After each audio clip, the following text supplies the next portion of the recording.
기도하겠습니다. 이 시간 진리의 성령께서 찾아오시어 우리의 심령을 지혜롭게 하시옵소서. 말하는 자의 입술을 지혜롭게 하시고 듣는 자의 귀 또한 지혜롭게 하여 주옵소서. 예수님의 이름으로 기도합니다. 아멘. 우리 신생아들을 보면 먹는 것이 다 키로 가는 것처럼 빨리 자라는 모습을 보게 됩니다. 그래서 첫 돌까지 엄청난 속도로 2배, 3배 몸이 커지는 것을 봅니다. 이처럼 성령 강림으로 시작된 교회도 빠른 속도로 성장했습니다. 사도행전 2장에 보면 베드로가 설교할 때 3,000명이 회개하고 세례를 받았고, 또 사도행전 4장에 보면 설교할 때에 5,000명이나 되는 사람이 모여서 예수 그리스도의 복음을 믿었다라고 이야기합니다. 5,000이란 숫자가 3,000 더하기 2,000이 된 것인지 아니면 3,000에 5,000이 더해져 8,000명이 된 것인지는 잘 모르겠습니다. 중요한 것은 주님의 말씀이 전해질 때 수많은 사람이 모여들었고, 이렇게 초대교회는 급속도로 성장하게 되었습니다. 지금까지 사도행전 말씀을 통해 만난 초대교회의 모습은 다만 숫자가 아니라 기도 가운데에 성령이 임하셨고, 성령 받은 성도들은 모이기에 힘썼고, 모여서 사도들의 말씀을 듣고 예수 그리스도께서 남기신 말씀, 그리고 예수께서 이 땅에서 하셨던 사역들을 추억하는 그 자리에는 신분의 차이, 계급의 차이, 경제적인 수준의 차이가 무너졌고, 어느 누구도 차별을 논하지 아니하고 서로를 품고 서로를 돕는 공동체가 되었습니다. 이런 공동체가 되었으니 구원이 날마다 더해질 수밖에 없었던 것 같습니다. 3,000명, 5,000명씩 늘어날 수밖에 없었습니다. 1절 말씀을 보니 그때의 제자가 더 많아졌는데, 제자의 수가 많아진 그때가 언제냐? 사도들은 예수님을 전하는 일로 공회에 잡히기를 반복했고, 또 채찍질 당하며 예수의 이름을 전하는 일을 하지 못하도록 협박까지 받기도 했습니다. 그럼에도 불구하고 사도행전 5장 42절 말씀을 보면 그들이 날마다 성전에 있든지 집에 있든지 예수는 그리스도라고 가르치기와 전도하기를 그치지 아니하니라. 외부의 공격은 사도들이 말씀을 전하는 일에도 교회가 성장하는데도 아무런 방해거리가 되지 못했다는 사실을 우리가 보게 됩니다. 신명기 15장 11절 말씀입니다. 땅에는 언제든지 가난한 자가 그치지 아니하겠으므로 내가 내게 명령하여 이르노니 너는 반드시 내 땅에 내 형제 중에 곤란한 자와 궁핍한 자에게 내 손을 펼치라. 모세의 명령입니다. 누구보다도 율법에 능통했던 제사장들과 사두개인 당파와 바리새인들은 차마 이 모세의 율법을 지킬 엄두를 내지를 못하는데, 예수 믿는 사람들은 이 일을 감당하기 시작했습니다. 자기의 물건을 사도들의 발 앞에 내어놓고 먹지 못해 굶주린 자들, 병든 자들을 보살펴 주기 시작했습니다. 이렇게 좋은 일이 있으면 예기치 못한 나쁜 일도 있기 마련입니다. 사람들이 많아지면 문제가 생기지요. 이 넘쳐나는 선행 가운데에 원망이 생기기 시작했습니다. 선한 목적을 가지고 모세의 율법을 실천하는 과정에서 문제가 생기게 되었습니다. 이어지는 1절 말씀, 헬라파 유대인들이 자기의 가부들이 매일의 구제에 빠짐으로 히브리파 사람들을 원망하니, 초대교회는 이렇게 선한 일, 봉사하는 과정에서 분란을 경험하지만 오히려 이 일을 통해 조금 더 성숙하고 성장해 가는데요. 오늘은 봉사, 섬김을 뜻하는 디아코니아라는 제목으로 말씀을 생각해 보겠습니다. 믿는 자의 수가 늘어난다. 그것도 한 번에 2,000명, 3,000명씩 늘어나는 것 너무나 기쁘고 좋은 일입니다. 그리고 그 믿는 자들이 주님을 사랑하여 구제하는 일에 힘쓰는 것 너무나도 아름다운 일입니다. 그런데 많은 믿는 자들이 모여 구제하는 그 현장에 문제가 생깁니다. 어느 나라, 어느 민족이든지 이른바 지역감정이라고 하는 게 있지요. 이런 면에서 유대 민족도 크게 다르지 않았습니다. 분란의 표면적인 원인은 이러합니다. 히브리파 유대인, 이들은 날 때서부터 이스라엘 땅, 유다 땅에서 태어났고 아람어를 모국어로 쓰는 사람들이었습니다. 이 아람어라고 하는 것은 히브리어와는 다르지만 상당히 비슷한 언어인데요. 히브리파 유대인들은 아람어로 대화를 했고 회당이나 성전에서는 히브리어로 된 성경을 읽고 히브리어로 예배하던 사람들이었습니다. 그러나 헬라파 유대인들은 이스라엘 땅에서 태어난 것이 아니라 이스라엘 땅 밖에서 태어났거나 설령 나기는 이스라엘 땅에서 났다 할지라도 여러 가지 이유로 이스라엘 땅 밖을 떠나 그리스어를 사용하게 된 사람들입니다. 이들은 당연히 아람어는 할 줄 몰랐고 히브리어를 이해하지 못했습니다. 그리고 이들은 구약 성경을 읽기 위하여 그리스어로 번역된 70인역을 읽었던 사람입니다.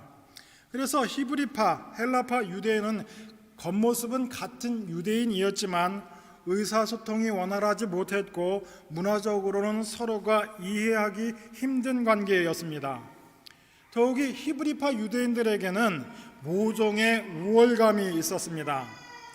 당시 유대인들은 유대 땅 안에 사는 것을 매우 중요하게 생각했습니다. 왜 그런가? 그 근거가 되는 말씀이 레위기 25장 38절 말씀입니다.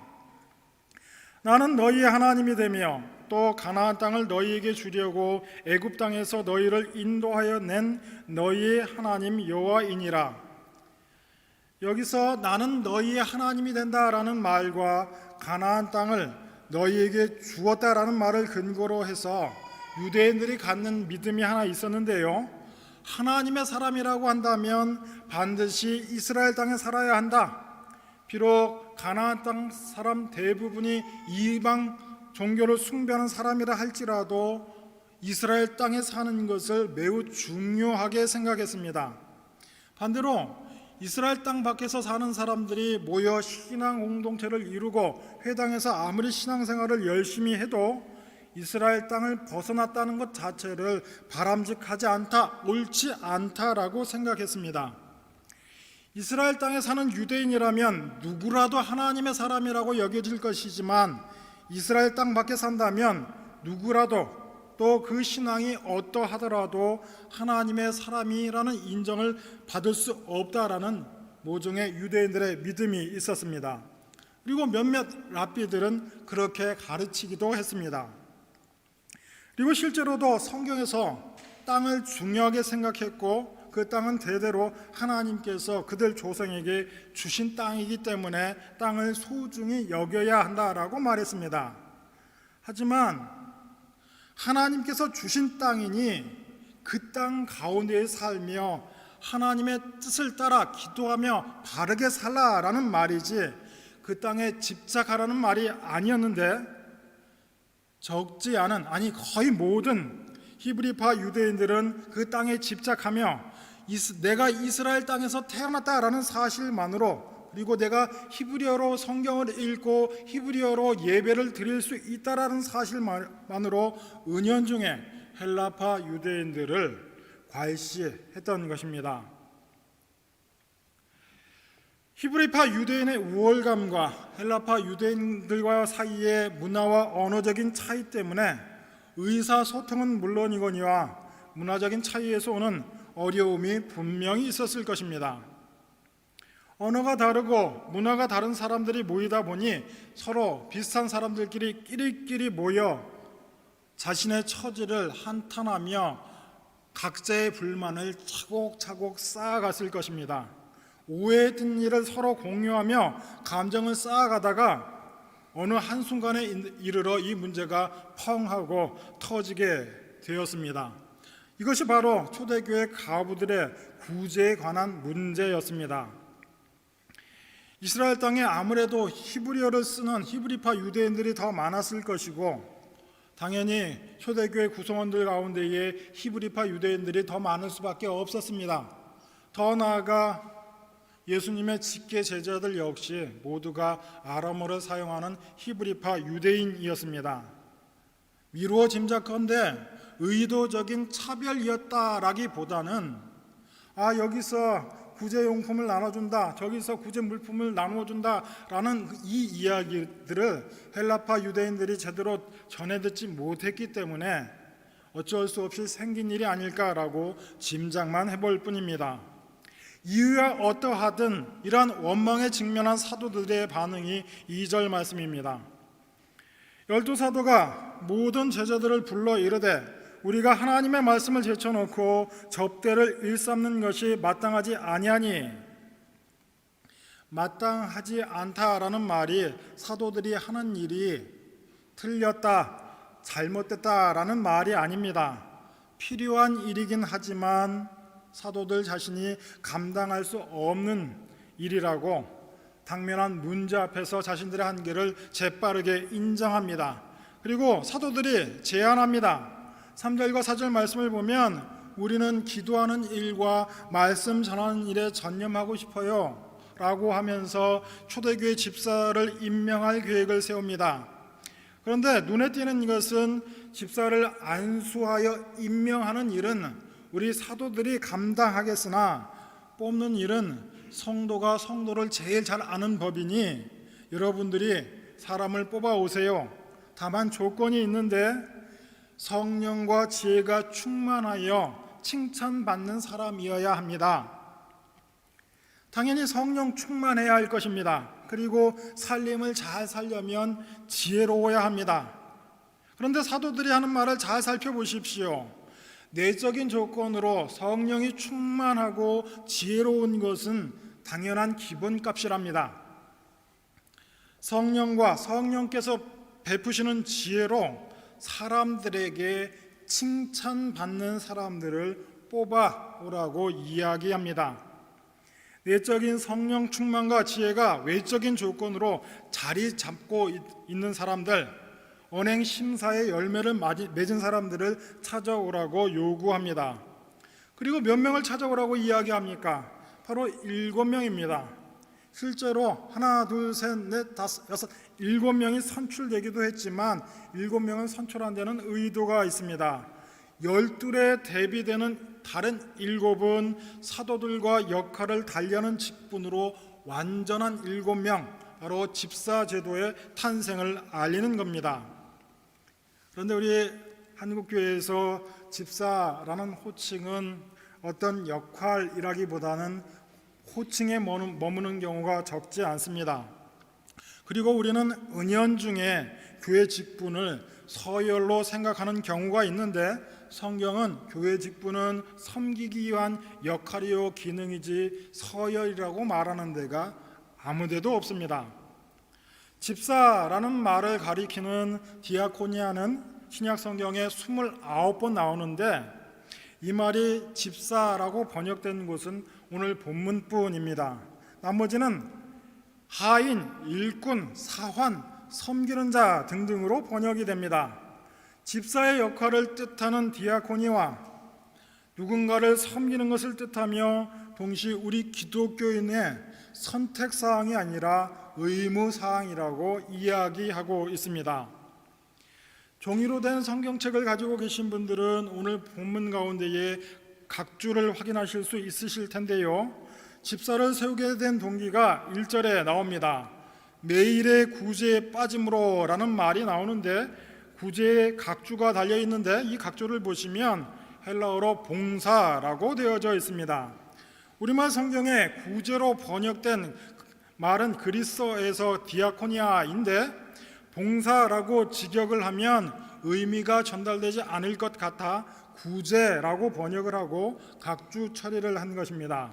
큰 틀에서 봉사의 한 방편으로 구제가 이루어졌다라는 말이기도 합니다.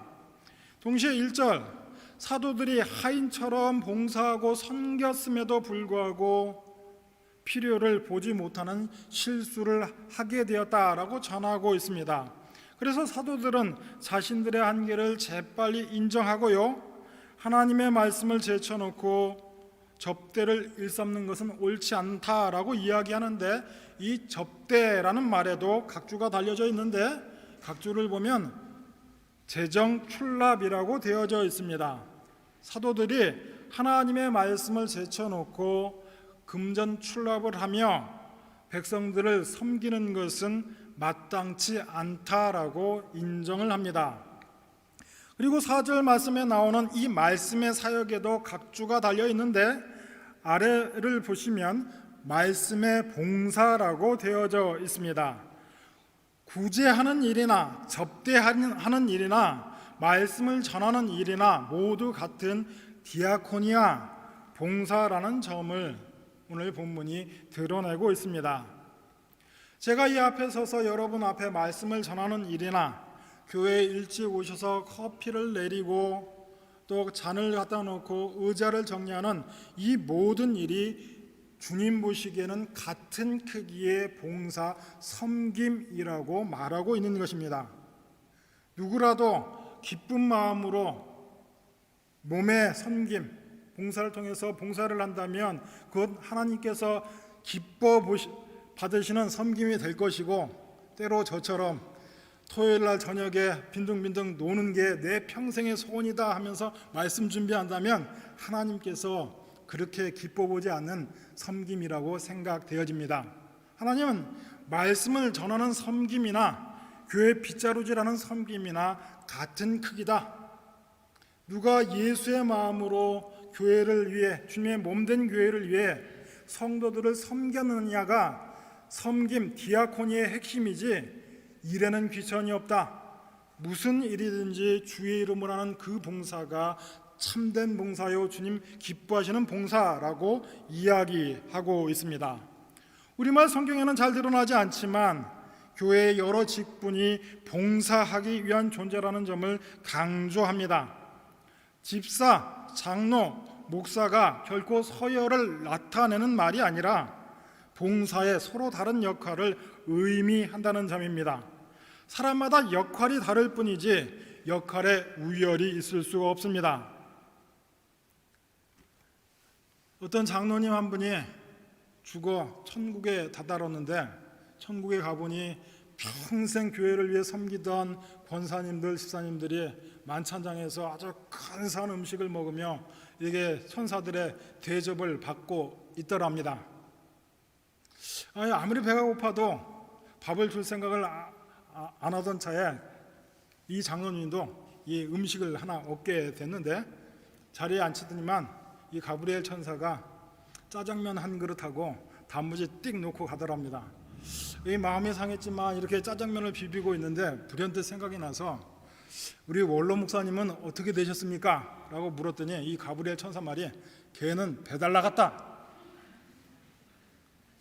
무슨 섬김을 하더라도 이 앞에서 하는 봉사는 여러분들이 잘 섬겨주시기 때문에 제가 하늘나라 가서 받을 상이 없을까 걱정입니다. 그러나 무슨 모양이 됐든 보이지 않는 곳에서 성도들을 섬기는 여러분의 그 섬김은 하나님께서 갚아주실 것으로 믿습니다. 오늘 본문이 일곱 집사, 일곱 하인을 강조하는 이유가 있는데, 기독교인들은 큰 틀에서 모두가 집사로 누군가를 섬기는 하인이 되어야 된다라는 점을 강조하고 있는 것입니다. 그 근거는 무엇이냐? 바로 우리 예수님께서 그리하셨기 때문입니다. 마태복음 20장 28절 말씀, 인자가 온 것은 섬김을 받으려 함이 아니요 도리어 섬기려 하고 자기의 목숨을 많은 사람의 대속물로 주려 함이니라.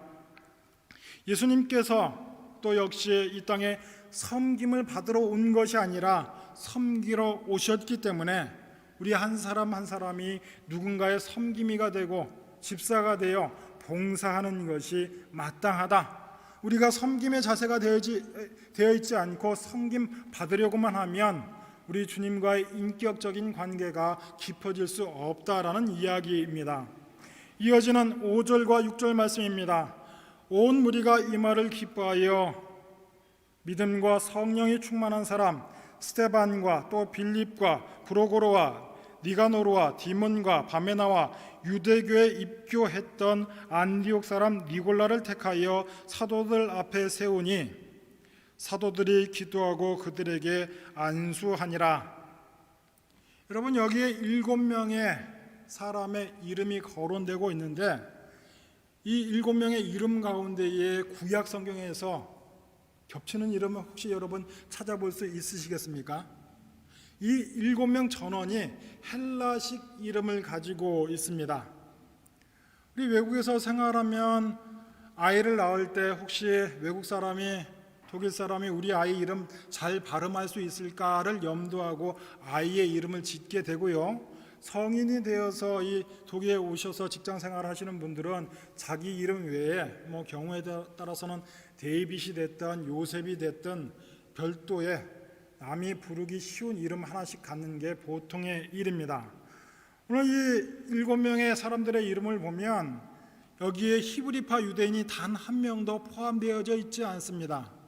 만약에 히브리파 유대인이 누구라도 포함되어져 있다면 그의 이름은 엘리에셀, 엘리압, 엘리후 이런 이름이 있어야 되는데 모두 그리스식 이름입니다. 초대교회 공동체의 인적 구성원을 생각을 해보면 절대 다수가 히브리파 유대인인데 이렇게 7지파가 뽑혀진 것을 보면 눈에 띄는 결정입니다. 다시 여러분 1절 말씀을 보시죠. 헬라파 유대인들이 자기의 가부들이 매일의 구제에 빠짐으로 히브리파 사람을 원망하니 이때에 원망을 했던 헬라파 유대인, 헬라파 과부들을 대변했던 사람 전원이 초대교회 공동체 집사로 선출되었던 것입니다. 이 사람들이 아람어를 어느 정도 구사했는지 모르겠지만 헬라파 과부들을 대변해서 어느 하나마 아람어로 자신들의 입장을 어필할 수 있는 이런 사람들 가운데에 초대교회 7집사가 선택되었고 그 중에 한 사람, 유대교에 입교했던 안디옥 사람 니골라, 그러니까는 이방인으로서 유대교인이 되었던 사람들까지도 그 사람을 포함하여 집사로 임명하였습니다. 지금은 히브리파 기독교인들은 600년 이상 팔레스타인 땅에서 자기들의 문화와 언어를 지켜온 사람입니다. 반면에 헬라파 유대인들은 자신의 형편과 처지에 따라 외국으로 피난 갔던 사람들입니다. 그럼에도 불구하고 문제의식이 있는 사람들에게 권한을 주고 일을 맡겼다. 바로 이것이 초대교회의 품격이라고 우리가 말할 수 있습니다. 그리고 초대교회 리더십을 자연스럽게 히브리파 유대인들이 헬라파 유대인에게 넘겨주었다라는 증거입니다. 그래서 오늘날 우리 상식으로 생각하기 힘든 일이 일어났습니다. 그 결과가 되는 말씀이 7절 말씀인데요. 하나님의 말씀이 점점 왕성하여 예루살렘에 있는 제자의 수가 심히 많아지고 허다한 제사장의 무리도 이 도에 복종하니라. 예수님 당시의 대표적인 유대인 그룹을 둘로 나누자면 하나는 바리새파였고 다른 하나는 사두개파였었는데 바리새파는 큰 틀에서 기독교와 비슷한 점도 있기도 하고 그랬기 때문에 이 바리새파 사람들은 예수님을 오해하여 랍비라고 부르기까지도 했습니다. 그러나 이 사두개파 대다수는 제사장 그룹이었고 이 사람들은 신학적인 면에 있어서 바리새파 사람들하고 완전히 다른 사람들이었습니다. 이 사람들은 부활을 인정하지 않았기 때문에 수시로 바리새파 사람들과 충돌했고 이 사람들은 죽으면 스올로 내려가 아브라함의 품에 안기게 될 것이다. 하나님의 나라를 알지 못하던 사람들이었습니다. 그런데 이 제자 공동체의 이 아름다운 모습들 때문에 이 제사장들마저도 부활을 인정하고 예수 그리스도의 제자가 되었다라고 이야기하고 있습니다. 단지 숫자가 늘어났다, 제자의 숫자가 늘어났다라는 현상만 보면 1절의 그것과 7절의 그것이 다르지 않고 똑같습니다. 하지만 질적으로는 다르다는 사실을 우리가 알 수 있습니다. 1절에서는 제자의 수가 늘어난 것 때문에 문제가 되었는데 7절에서는 문제가 해소되었기 때문에 이 제자의 수가 더욱더 늘어났다라고 이야기합니다. 우리가 계속해서 살펴보겠지만 헬라파 집사들은 이 초대교회 역사에서 많은 일들을 담당합니다. 8절에 가서 사마리아인에게 아무런 거리낌 없이 복음을 전한 사람, 헬라파 유대인이었던 빌립 집사였습니다. 히브리파 유대인들은 오래된 어떤 지역 감정과 이 고착된 감정 때문에 사마리아 사람들하고 말 섞는 것을 불편하게 생각했습니다. 아니, 옳지 않다라고 생각했습니다. 머리로는 사마리아 사람도 하나님의 백성이다라고 생각했을런지는 몰라도 주의 이목이 그랬고 오랜 선입견들 때문에 사마리아 사람들과 말을 섞지 못했는데, 헬라파 유대인이었던 이 빌립 집사는 사마리아 마을에 들어가서 복음을 전하고 그들과 얼굴 모양이 다르고 피부색이 다른 에디오피아 내시에게까지 복음을 전하기까지도 했습니다. 경계를 넘고 지경을 넘어 땅끝까지 증인이 되었던 사람이 바로 예수님의 직계 제자였던 사도들이 아니라 바로 이 헬라파 유대인이었다라는 사실입니다. 물론 여기서 우리가 놓치지 말아야 할 것은 이러한 헬라파 유대인들의 역할도 중요하지만 초대교회 리더십이 히브리파 유대인으로 구성되어 있음에도 불구하고 이 헬라파 사람들을 밀어주었다라는 사실을 놓치지 말아야 할 것입니다. 저는 이렇게 생각합니다. 여기에 있는 우리 부모 세대들 불편하지요. 독일 사람들 잔뜩 있는 모임에 가면 참 말 섞기도 힘들고 경우에 따라서는 말 걸어올까 봐 주저할 때도 있습니다. 설령 대화를 한다 할지라도 한두 마디 주고받으면 할 말이 없습니다. 그런데 우리 청년들 보니까는 이 앞에 노숙자 아저씨한테도 뭐 갖다 주면서 한참을 이야기하더라고요. 무슨 이야기를 그렇게 하는지. 저는 그렇게 생각합니다. 우리의 자녀 세대들이 헬라파 유대인들처럼 우리의 한인교회 틀을 넘어서서 복음을 전한 그 일꾼이 되리라고 믿어 의심치 않습니다.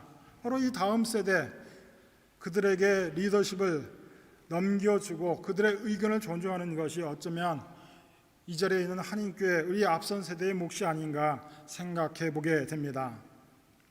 사람이 사는 곳 어디에든지 분란이 있기 마련입니다. 작게는 가정 안에, 그리고 크게는 한 나라 안에, 또 국가와 민족 사이에도 갈등과 분란이 끊이지 않습니다. 비온 후 잡초처럼 언제 어디서나 모든 영역에서 갈등이 일어납니다. 우리가 경험에서 잘 알고 있듯이 갈등, 분란 이런 것은 예방할 길이 없습니다. 그저 그때그때 서로의 마음이 상하지 않도록 풀어나가는 것이 최우선입니다. 우리가 사도행전 초대교회에 관심을 갖는 이유는 초대교회가 그 자체로 이상적이었기 때문이 아닙니다. 우리가 보는 바와 같이 초대교회에도 불협화음이 있었고 분란이 있었고 크고 작은 문제가 있었습니다. 그럼에도 불구하고 끊임없이 자신을 고쳐가는 교회였기 때문에 우리가 2000년이 지난 오늘까지도 이 초대교회를 기억하는 줄로 압니다. 성령 충만한 사람들이 모인 교회 공동체에도 갈등이 있을 수밖에 없습니다.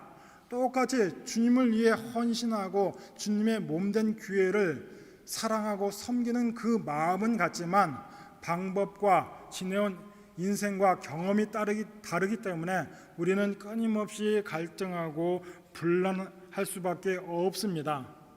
그럼에도 불구하고 이것을 하나씩 해결해 갈 때 우리 열린문교회가 더욱더 성숙해 갈 줄로 믿습니다. 우리와 벽 하나를 사이에 두고 어쩌면 한국말보다 영어가 아니면 독일어가 더 편한 아이들을 가르치는 저 선생님들 칭찬에 맞지 않습니다. 우리가 서로 주님의 일을 하면서 애쓰면서 사소한 의견 차이로 오해로 마음이 상할 때가 너무나도 빈번하게 있습니다. 그럴 때마다 한 번 더 기도하고 충분히 대화하며 한 발짝 뒤로 물러 상대방의 목소리에 귀를 기울일 수 있는 복된 성도들 되시기를 주의 이름으로 축원합니다. 교회에서, 가정에서, 각자의 자리에서 섬김의 모습으로 예수 그리스도를 닮아 아름다운 신자와 공동체가 되어지기를 주의 이름으로 축원합니다. 기도하겠습니다. 하나님, 이 땅에 오시어 죄인들을 위해 대신 죽어주신 그 주님의 섬김을 본받게 하여 주옵소서.